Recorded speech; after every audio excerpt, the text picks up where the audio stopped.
We listen, we don't judge.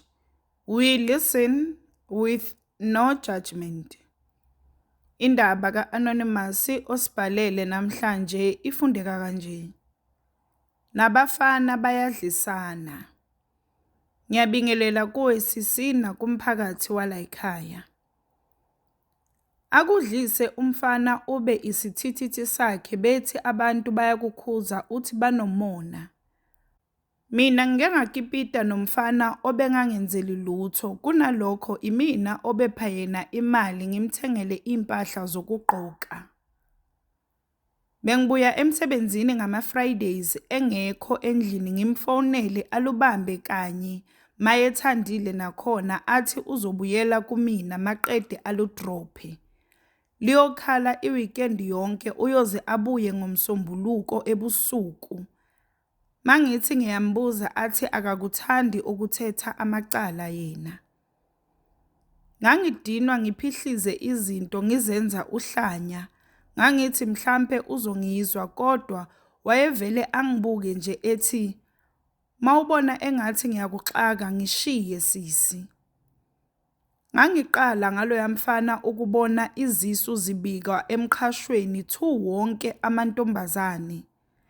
Eze futhi ezofuna imali yasekliniki kumina bethi ngidla imali yakhe still ngahlala. Ngangiwatshela kahleke ukuthi angiyindawo. Lezo zingane imina obezithengela amanephi ngenzela ukuthi abone phela ukuthi anginankinga nazo. Yena eyakhe imali athenge ngayo utshwala. Bekuthi uma kuyi-birthday yami avuke ediniwe engangeneki inhlobo. Ngithi ngikhuluma nje into encane angithathe angibhekisele. Liyoze lishone ilanga engakaze avule umlomo wakhe. Ngisho uhayike lo ku-WhatsApp. Kodwa engena ephuma ebuka ama-status. Uma ngike ngamkhumbuza impendulo izothi phela awuzalwanga imina. Uma kungeyakhe ngiyokhipha lonke unyawo. Khona la engabiza khona intombazane yahlobisa endlini. Ngageza ngafaka wena lingerie ngithi phela umuntu wami uyeza. Ngalinda ngithi uyangena lutho. Mangibheka ku-status sakhe useklabhini ntombi nanka namantombazane nama-champagne uyabona nje ukuthi kumnandi ngaphandle kwami. Ngavela ngacima kwalawo makhandlela ebengiwakhanyisile ngaphuza iwayini ngalala ngekhala. Waze wabuya-ke ngakusasa ntambama ngathi mangimtshela wavele wathi, phela bengingeke ngiyeke ukuyojabula nabangani bami ngenxa yakho. Iphi ipresenti ongithengele yona? Lapho ngangimthengele amasondo amasha emoto. Akaze asho ngisho thank you. Still ngahlala.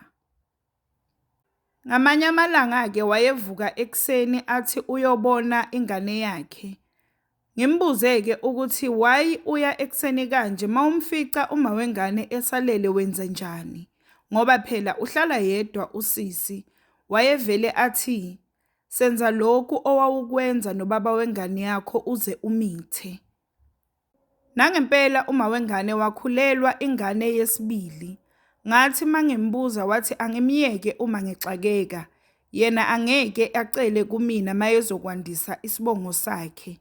Okokuqala angizali ngilinde umshado owahlula ubaba wengane yami. Still yimi-ke ozobe ekhipha imali mase kumele ayoxukuza usisi. Angicelwa ngiyaziswa. Ubenganqeni-ke ukubuya nephupho eliphushwe uma wengane yakhe ethi ngiyamthakatha. Angangikhulumisi-ke iviki lonke engadli kwakudla engikuphekile edla ezitolo ngekhadi lami njalo. Ngelinye ilanga-ke wake wafika nengane ena-6 months endlini. Wathi angiyigade wahamba wayophuza yena nabangani bakhe. Uthe uma wengane esefuna ingane engamtholi ocingweni. Wabuya namaveni amabili amaphoyisa ezothi mina ngitshontshe ingane yakhe ngacishe ngaboshwa. Wathi mayefika-ke yena lo mfana wathi vele imina engimphuce ingane ngenkani ngoba ngithi mayihambisa ingane kunina uzofike alale naye. Bahamba bonke-ke nonina wengane ngalelo langa. Indlela engangidinwe ngayo ngaze ngafuna umuntu ozongidayisela isibhamu ngamthola. Umfana-ke wathi ufuna u-500 ngathi kulungile kusasa asihlangane. Ngalala-ke ngikuhlele konke, ngangithi ngizothatha isibhamu ngiziyele mathupha emqashweni kama wengane. Ngizocutha-ke njengoba ngiyazazi ikhathi ebuya ngazo lenja ngiqede ngaye lo mfana. Ngalala-ke ngalobo busuku ngaze ngavuka emini. Hawu kade efona umfana wesibhamu. Mangibheka nasekhaya kade bengifonela. Mangibafonela back-ke bathi ugogo ushaywe yi-stroke angiphuthume ngize ekhaya.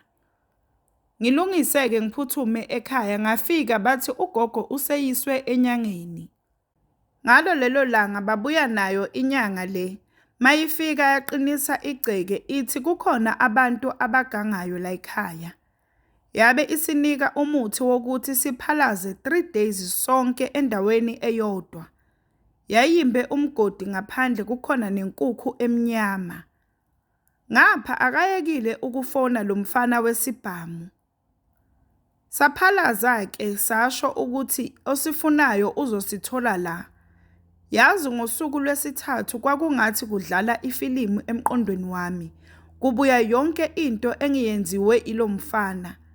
Ngathi mangibaxoxela osisi bami babebabaza bethi lo mfana kushuthi ubengidlisile, ayikho nje into enje. Sasuka-ke nabo saqonda emqashweni wami saqoqa konke okungokwami kwalo mfana wesibhamu ngamuziba. Lapho kwahamba isikhashana waqala wabuya lo mfana ebengithandana naye, kushuthi usezwile ukuthi ngithuthile. Wayelokhu eshilo nje ukuthi ngeke mina ngihlukane naye, angiyilutho ngaphandle kwakhe. Kanti akazi ukuthi ngase ngimunyanya kanjani. Sahamba-ke isikhathi wabona ngempela ukuthi angisayingeni eyakhe. Wayesengicuthela-ke ngaphandle emsebenzini. Kwangiphoqa-ke ukuthi ngiyomenzela i-protection order. Angeke nikholwe-ke ukuthi sengihambisa le protection order la ahlala khona noma wengane yakhe ngafica bani.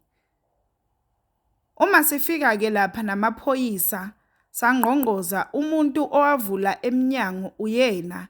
Masingena-ke sithola kuhlezi nalo mfana owayezongidayisela isibhamu. Empeleni-ke lo mfana wesibhamu uwumkhaya kama wengane. Kushuthi into eyayihleliwe le. Angazi-ke noma ngangizobizelwa amaphoyisa ngalelo langa, noma babefuna ngimdubule ngempela yini. Ngavele nje ngadumala. Kuze kube imanje-ke ngiyalibonga idlozi lami, ngiyakubonga okwenza ugogo ashaywe i-stroke. Kushuthi kwase kuyisikhathi sokuthi kuphume leli dliso. Lesilima somfana namanje sisandwayiza. Sijola nogogo ngithi sengiyasibona sesijola nama-2K. Uneyingane eziwu7 sezizonke. Usihlama nje uswele ngisho i-trunk. Bantu besifazane qaphelani la ngaphandle nabafana sebayadlisana. We listen, we don't judge. We listen with no judgment. Sacela usitshele ukuthi ucabangani ngendaba ka-Anonymous osibhalele namhlanje lapha ku-comment section. Sacela ungakhohlwa ukulike, ushare, usubscribe. Ungakhohlwa ukuthi ukusubscribe it's for free, awubhadali lutho, it's for free.